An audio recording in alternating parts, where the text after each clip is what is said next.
नदीम साहब किस शोल्डर में पेन आ रही है? लेफ्ट साइड पे। बाजू जरा पूरा ऊपर उठाएं, कितना उठ रहा है?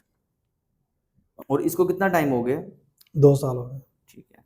अच्छा, सबसे पहले हम आपको इधर एडजस्ट करेंगे, आना स्टार्ट हो जाएगी।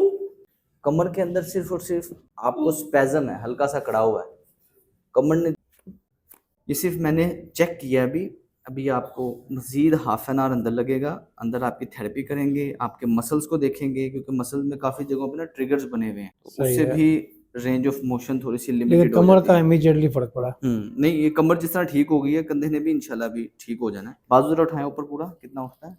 ठीक है, फिर नीचे उठाएं, फिर ऊपर उठाएं। ये बेहतर थोड़ा सा हुआ। हाँ। स्पॉन्सर्ड वीडियो नहीं है जी। चलो ठीक। अभी फिलहाल किसी जगह पेन बढ़ी तो नहीं? नहीं, पेन कम हुई है, सिग्निफिकेंटली कम हुई है बैक उस पे। ये मोबिलिटी थोड़ी बेहतर हुई है। ठीक है ना, अभी तो क्योंकि इट विल टेक टाइम, 2 साल तो लगे थे मुझे। अभी आई एम फीलिंग बेटर।